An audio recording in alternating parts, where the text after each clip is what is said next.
오늘 저희가 묵상할 하나님의 말씀, 이 시간 가운데 주님께서 주시는 말씀은 빌립보서 2장 7절과 8절 말씀인데요.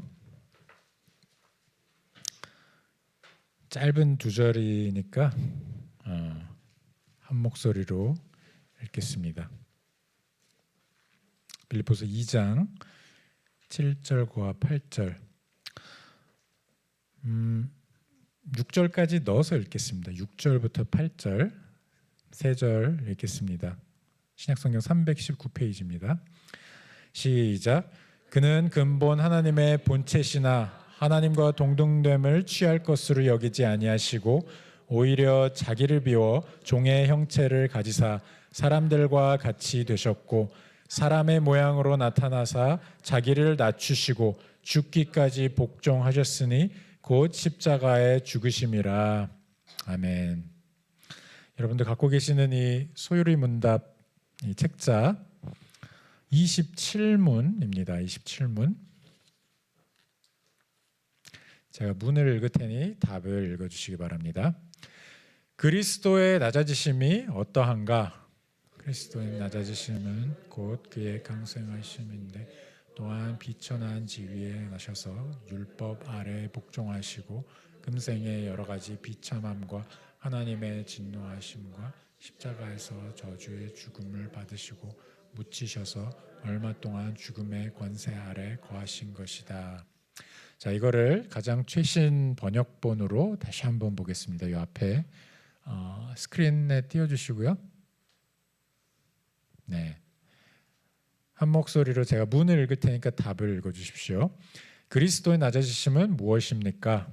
그리스도의 낮아지심은 그분이 태어나신 것, 그것도 비천한 상태로 태어나신 것과 율법 아래 놓이신 것과 이생의 비참함과 하나님의 진노와 십자가에 저주받은 죽음을 겪으신 것이고 장사된 것과 잠시 죽음의 권세 아래 있었던 것입니다. 예.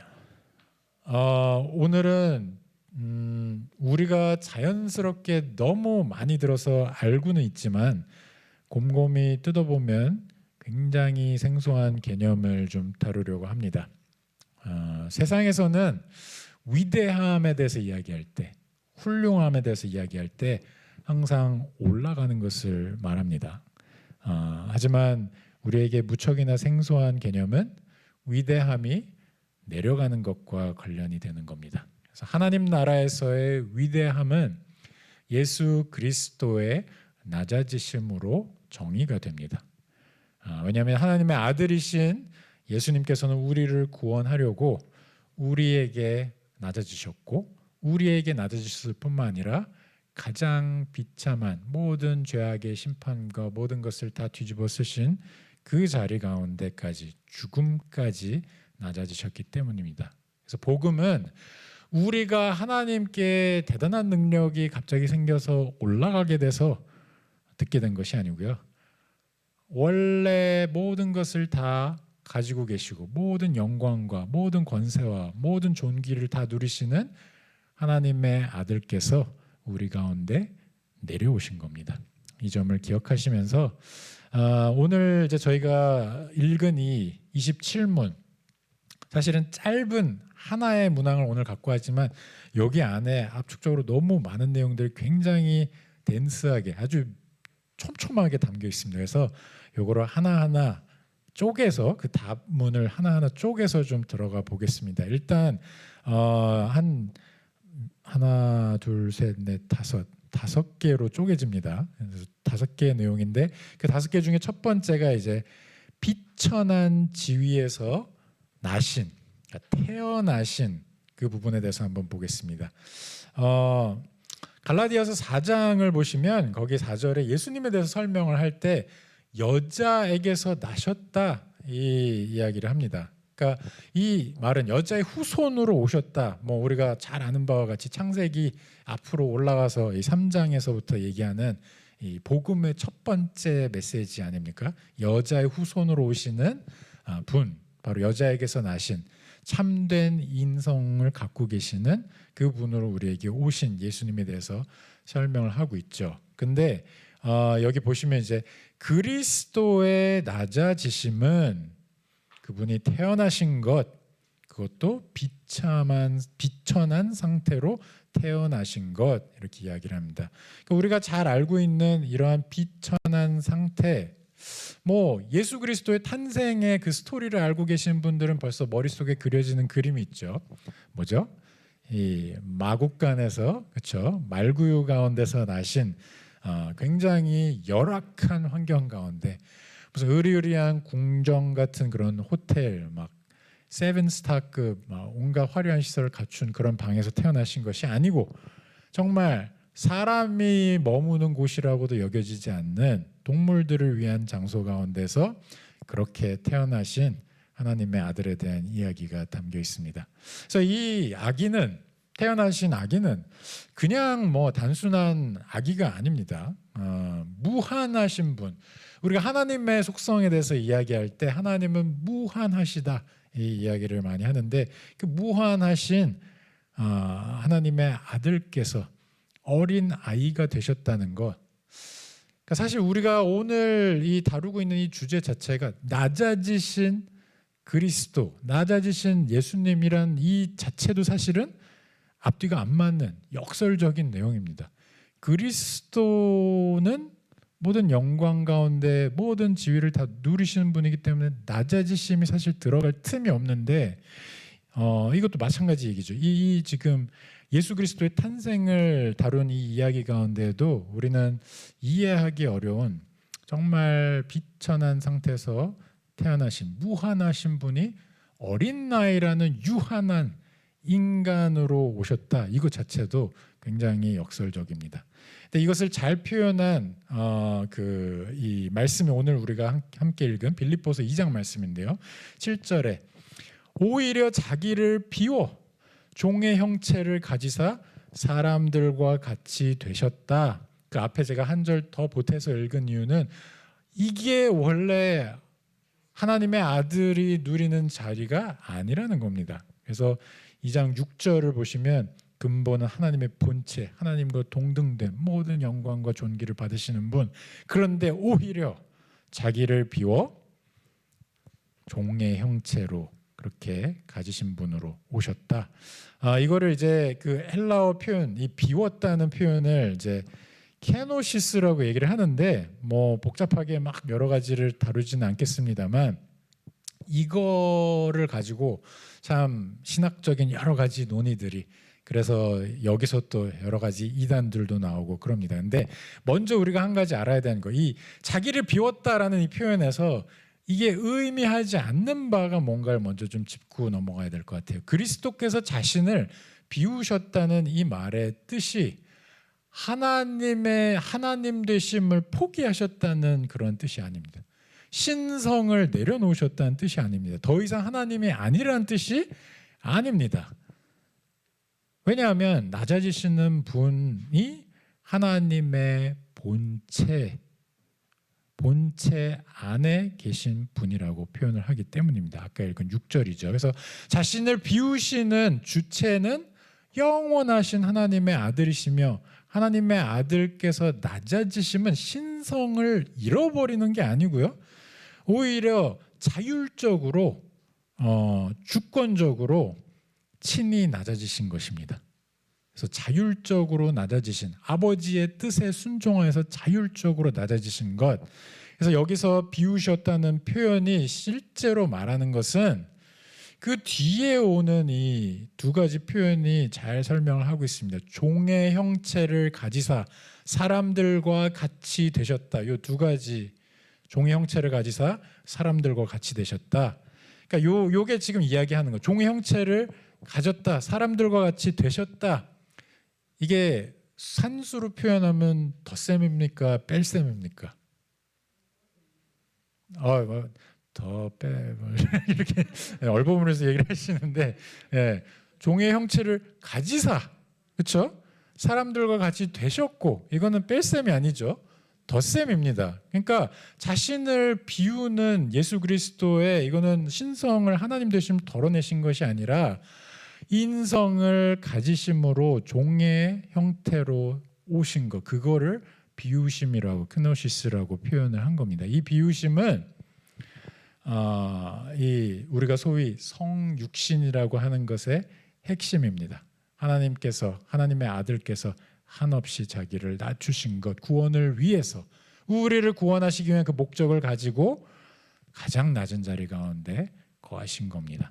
그래서 우리가 잘 아는 요한복음 1장 14절 말씀을 보시면, 그러니까 이게 말씀이신, 태초부터 말씀이신 하나님이 육신이 되어 오신 것이지 하나님의 그거를 포기하고 이렇게 오신 것이 아닙니다. 그래서 골로새서 2장 9절을 보시면 예수님을 설명하는 데 있어서 신성의 모든 충만이 그 육체 가운데 거한다 이렇게 표현합니다. 그러니까 하나님의 하나님 되심은 예수님께서 성육신하여 오심에도 불구하고 여전히 있으신 것이죠. 그래서 우리가 앞서서 봤던 이 소요리문답 내용 중에 그리스도의 인성과 신성에 대한 얘기를 많이 하지 않았습니까? 그 부분으로 다시 돌아가서 시간 되시면 한번 복습을 해보시면 많이 도움이 될 겁니다. 자, 그러면 종의 형체를 가졌다는 얘기는 도대체 무슨 얘기냐? 여기서 이제 형체라고 표현을 했는데 아까 6절에서 하나님의 본체라고 얘기를 했잖아요. 그것과 그대로 연결이 되는 겁니다. 그래서 하나님의 본체시지만 종의 형체로 오셨다. 대꾸죠. 그래서 하나님의 형체에 계신 분이 종의 형체로 오신 것이 둘 다가 참인 겁니다. 하나님의 형체인 것도 참이고 종의 형체로 오신 것도. 그래서 이거를 혹시 많은 분들이 예수 그리스도의 인성과 신성에 대해서 이야기를 할 때 간혹 그렇게 이해를 그냥 해버리는 분들이 있습니다. 하나님이신데 그냥 변신해서 인간으로 오셨다가 이제 승천하실 때 다시 변신해서 하나님으로 올라가셨다 이렇게 생각을 하는 경우가 있는데 그게 아닙니다. 예. 그래서 우리가 좀 한번 곰곰이 생각해 볼 것. 그 하나님의 본체요 영광의 광채이신 예수님께서 정말 이렇게까지 낮아지신 그게 도대체 무엇인가? 이사야서를 통해서 우리가 조금 추정을 해볼 수가 있습니다. 좀 찾아볼 수가 있는데 이사야에는 이제 종의 노래라는 그런 구석들이 있습니다. 그래서 42편, 49편, 52편 이런 것들이 이제 예수 그리스도의 종 되심에 대해서 고난받는 종에 대한 노래들이 나옵니다. 근데 정말 고난과 순종을 통해서 궁극적으로는 아버지께서 이 고난의 종을 높이시는 그 놀라운 일, 이제 우리가 다음 시간에 살펴볼 내용인데 예수 그리스도의 승귀, 그러니까 하늘로 오르신 그것과 부활하심과 함께 정말 예수 그리스도의 그 영광의 본체 그 가운데 하나님께서 허락하신 모든 영광을 누리시고 모든 피조물로 하여금 그 앞에 무릎을 꿇고 그리스도 예수만을 높이게 되는 그것으로 이어지게 됩니다. 자, 그러면 사람들과 같이 되셨다는 건 뭐냐? 종의 형체를 가졌다. 사람들과 같이 된 건 뭐냐? 여기서 사람들과 같이라는 말이 사람 비슷하게 되었다 이 뜻이 아닙니다. 가끔 이렇게 이해를 해서 사람의 모양으로 오셨지만 실제 사람은 아니셨어. 그래도 하나님이시지 사람은 아니야.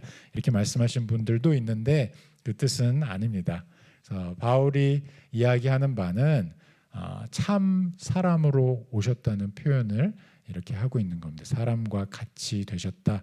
여기에는 인간의 어떤 이 조건 가운데 진짜로 참 사람으로 오셨다.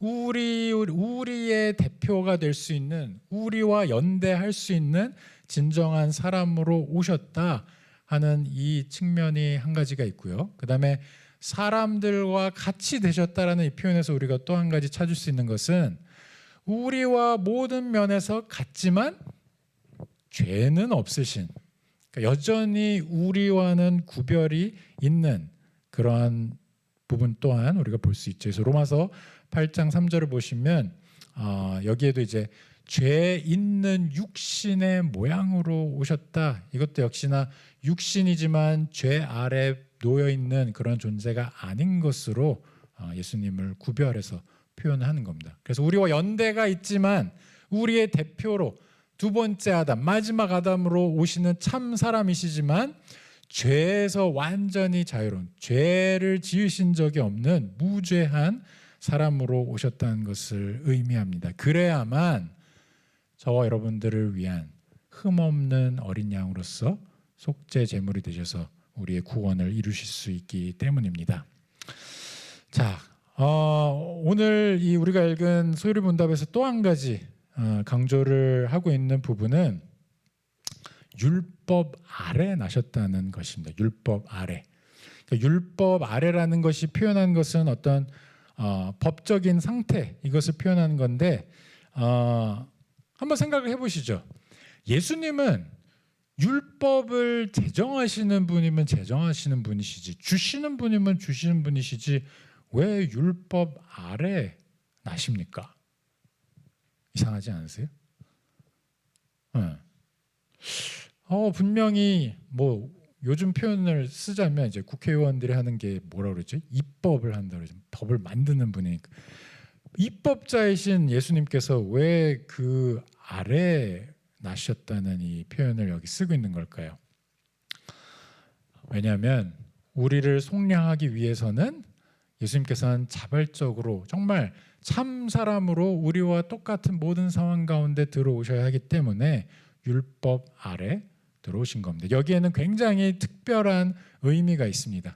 아까 잠깐 제가 언급을 했는데 언약의 머리 대신 예수 그리스도라는 것이 여기 담겨 있습니다. 아담처럼 그리스도께서도 우리의 대표로서 오셨기 때문에 그 모든 율법 아래 오셔서, 그래서 낮아지심으로, 그 아래 놓이심으로 그 심판을 받을 수 있는 그 자리까지 나아가실 수 있게 되는 겁니다. 그래서 갈라디아서 4장 4절을 보시면 여기에 하나님이 그 아들을 보내사 여자에게서 나게 하시고 율법 아래 나게 하셨다, 이 표현을 쓰는 것, 하나님께서 약속하신 여자의 후손으로 메시아로 오시지만 그 오시는 분이 그냥 하나님일 뿐만 아니라 율법 아래 놓여 있는 우리와 같은 인간으로 오시게 되는 겁니다. 하나님께서 그의 아들을 이렇게 우리 가운데, 이러한 상황 가운데 낮아지시도록 그렇게 보내신 겁니다. 자, 그러면 이어서 우리가 또 주목해야 할 표현은 이 소율의 문답 가운데 나와 있는 것, 세상의 비참함에 대한 부분과 하나님의 진노에 대한 부분을 우리가 놓칠 수가 없습니다. 세상 가운데 비참함이란 무엇입니까? 우리가 뭐 뉴스를 통해서 보는 것, 우리 삶 가운데서 경험하면서 보는 것, 그 많은 것들이 있죠. 뭐 굶주림도 있고 목마름, 슬픔, 배신, 뭐 우리가 알고 있는 모든 소위 긍정적이지 않은 그러한 경험들, 이 모든 것들이 세상의 망가짐 가운데 우리에게 나타나게 된 것들인데요. 그러한 망가진 세상 속으로 오신 것이 바로 비참함 가운데 거기까지 낮아지신 것을 말합니다. 그래서 빌립보서 우리가 2장 읽은 내용에 8절을 보시면 사람의 모양으로 나타나사 이렇게 표현이 되어 있는데, 실제 사람이 살고 있는 삶, 그냥 이 모양만 사람으로 나타나셨다는 얘기가 아니고 여기에는 사람이 겪는 그 모든 고통과 아픔과 슬픔과 죄 아래 놓여 있는 모든 현실, 우리가 경험하는 모든 것들을 그대로 다 경험하는 분으로 오셨다는 겁니다. 우리의 대속자가 되실 수 있는 그 이유 중에 하나는 이 모든 것들을 예수님께서 친히 다 경험하시기 때문인 것이죠. 그래서 히브리서 2장 14절부터 18절을 보시면 이러한 말씀이 나옵니다. 자녀들은 혈과 육계에 속하였음에 그도 또한 같은 모양으로 혈과 육을 함께 지니심은 죽음을 통하여 죽음의 세력을 잡은 자 곧 마귀를 멸하시며 또 죽기를 무서워함으로 한평생 매어 종노릇하는 모든 자들을 놓아주려 하심이니 이는 확실히 천사들을 붙들어 주려 하심이 아니요 오직 아브라함의 자손을 붙들어 주려 하심이라.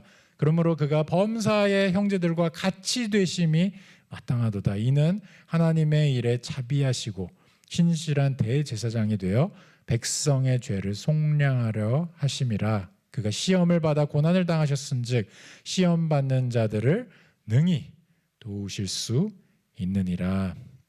아멘. 사랑하는 성도 여러분, 예수님께서 우리 가운데 사람의 이러한 비참한 상태, 이러한 가운데 들어오신 것은 우리와 같이 되셔서 우리의 이 모든 부분들을 다 경험하심으로, 우리 형제들과 우리와 같이 되심으로 이 모든 일에 있어서 우리가 하나님의 자비하심과 신실하심을 경험할 수 있도록 우리의 대제사장이 되어주시기 위함입니다. 이 사실을 꼭 기억하심으로 우리가 걸어가는 길이 그리스도께서 이렇게까지 감당하심으로 우리가 걷게 된 길이라는 것 기억하시기 바랍니다. 여기에 진노의 내용 또한 우리가 빠뜨릴 수 없는데요. 십자가에서 예수님께서 당하신 것은 그냥 세상적으로 우리가 봤을 때 흔히들 말하는 순교가 아닙니다. 하나님의 진노의 자리 가운데 죽으셨던 것은 여느 선교사나 앞선 그리스도인들이 죽었던 순교와 완전히 다른 죽음인 이유는 이것은 우리의 화목제물로 죽으신 죽음이기 때문입니다. 그 뜻은 우리가 받아야 할 모든 하나님의 진노, 심판, 진노의 자녀로서 우리가 행한 모든 범죄의 대가에 대해서 예수님께서 그것을 다 짊어지기 위해서 이 땅 가운데 오셨다는 것이죠. 죄를 향해서 하나님의 사법적인 진노의 잔을 예수님께서 우리 대신에 다 마시신 겁니다. 그래서 우리가 기억하죠. 그 십자가 가운데서 예수님께서 울부짖었던 내용이 뭡니까? 나의 하나님, 나의 하나님, 어찌하여 나를 버리셨나이까?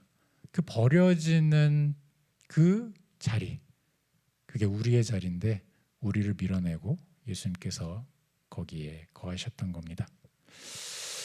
이제 마지막으로 5번째, 여기 또 등장하는 내용, 저주받은 이 죽음의 자리에 대한 내용이 등장하면서 무덤에 대한 얘기가 또 나오죠. 방금 제가 말씀드린 것처럼 십자가 가운데서 이 모든 심판을 다 받으신 것은 하나님의 백성의 그 하나님의 언약 가운데 있는 이 울타리 밖에 버려진 것을 뜻합니다. 그래서 이 속죄가 되는, 속죄 제물이 되는 이 염소를 이 진영 밖으로 내보냈던 이 유대의 풍습, 그 염소의 자리에 예수님께서 거하신 것이라고 볼 수가 있는데요. 빌립보서 2장 8절에 그것이 그냥 적나라하게 표현이 되어 있죠. 곧 십자가의 죽으심이라. 하나님의 영광의 본체이신 분이 그 다음에 연결된 내용이 십자가에서 죽으심이라. 그 사이에 그 갭을 우리가 하나님의 이 놀라운 예수 그리스도를 아들을 이 땅 가운데 육신을 입고 오시는 분으로 그렇게 보내주셔서 그 가운데 감당하신 모든 사역과 십자가에서의 모든 사역, 그게 다 거기에 포함되어 있는 겁니다. 근데 여기에 이제 십자가 가운데서 죽으신 것으로 끝난 것이 아니라 장사되셨다는 내용이 있죠. 잠시 동안 죽음의 권세 아래 있으셨다. 이것은 정말 예수님께서 죽으신 그 죽음이 정말 죽음이라는 거, 그러니까 그냥 죽는 신용을 하신 것이 아니고요. 진짜 인간이 죽음 가운데 처하게 됐을 때 죽음의 권세 아래 놓이게 된 그 상태 가운데 그 정도로 예수님께서 낮아지셨음을 뜻합니다. 그런데 예수 그리스도의 죽음에는 반전이 있습니다.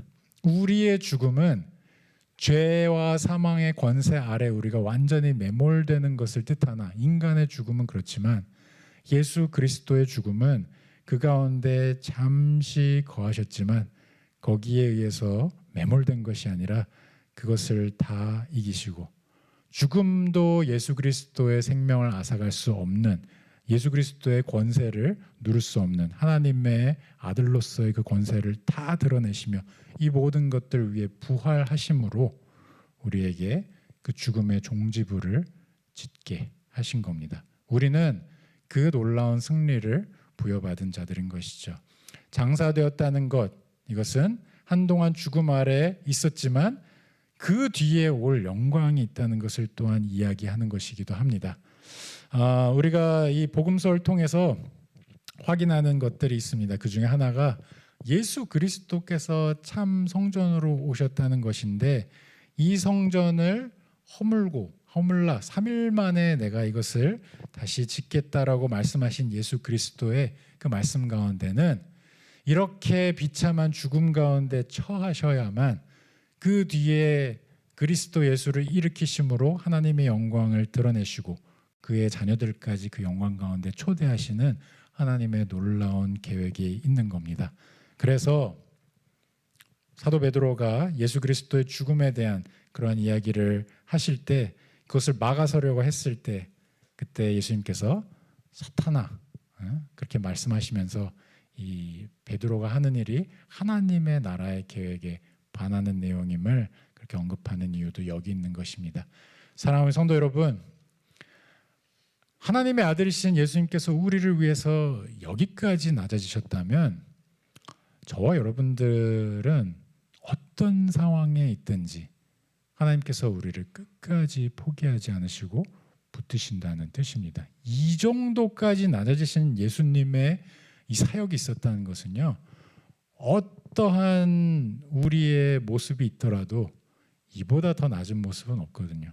그 예수 그리스도를 보면서 우리를 꼭 붙드시고 우리를 반드시 그 영광의 자리까지 이끌어 가시는 하나님의 손길이 담겨 있는 겁니다. 사랑하는 성도 여러분, 혹시 여기에는 없을 거라 생각하지만 혹시 우리 가운데 아직도 그 낮아지신 예수 그리스도를 보지 못하는 분이 있으시다면 예수님의 십자가 앞에서 그것을 보고 우리의 죄를 위해서 모든 것을 감당하신 그리스도 앞에서 회개하고 그리스도 앞으로 나오시게 되는 놀라운 역사가 있기를 간절히 기도합니다. 그리고 만약에 이미 그 낮아지심을 내가 알고 그리스도를 나의 구주라 받아들이게 되었다면 이 그리스도의 십자가가 내가 살아가는 이 땅에서의 삶에 우리의 정말 겪고 있는 모든 아픔과 고통과 슬픔과 그 낮아진 상태에서의 걸음걸음이 예수 그리스도께서 우리를 영광 가운데 부르시기 위한 이미 완성하신 사역 위에 있는 낮아짐이라는 것을 기억함으로 하나님 안에서 주님께서 나를 영광에 초대하시는 그 길 가운데 내가 있구나, 그것을 믿고 나아가시기를 간절히 기도합니다. 다 함께 기도하시겠습니다. 하나님 아버지, 주님 앞에서 솔직하게 고백합니다. 그리스도께서 낮아지셨다는 것, 나 같은 존재를 위해서 죽으셨다는 것, 아무리 이렇게 저렇게 합리적으로 이해해 보려고 해도 우리에게는 다 이해할 길이 없습니다. 하나님의 사랑이 너무나도 크시고 나의 두뇌로, 나의 이성으로는 감당할 수 없을 만큼 비합리적일 정도로 크신 사랑이기 때문입니다. 주님 앞에 엎드려서 예수 그리스도의 이름만이 높아지기를 간구합니다. 우리에게는 그 어떤 자격도 없으나 우리의 이러한 낮은 상태까지, 아니 그보다 더 낮은 사망의 음침한 골짜기 가운데까지 들어가신, 그래서 모든 심판을 다 감내하신 예수 그리스도 앞에서 회개하며 주님 앞에 우리에게 은혜를 부어주신 그 놀라운 과정에 감사드리며 우리의 모든 남은 여생의 발걸음을 주님께 맡겨드립니다. 주께서 우리를 인도하신 그 여정에 더 이상의 흔들림이란 없고 더 이상의 우리에게 정죄함이란 없고 더 이상의 심판은 없으니 오로지 주 안에서 빛 가운데 걸어가는 모든 성도님들 될 수 있게 인도하여 주시옵소서. 모든 말씀 살아계신 예수 그리스도 이름으로 기도합니다. 아멘. 함께 주기도문 하심으로 오후 예배를 마치고 각자 조용히 기도하는 시간 갖겠습니다. 하늘에 계신 우리 아버지, 아버지의 이름을 거룩하게 하시며 아버지의 나라가 오게 하시며 아버지의 뜻이 하늘에서와 같이 땅에서도 이루어지게 하소서. 오늘 우리에게 일용할 양식을 주시고 우리가 우리에게 잘못한 사람을 용서하여 준 것 같이 우리 죄를 용서하여 주시고 우리를 시험에 빠지지 않게 하시고 악에서 구하소서. 나라와 권능과 영광이 영원히 아버지의 것입니다. 아멘.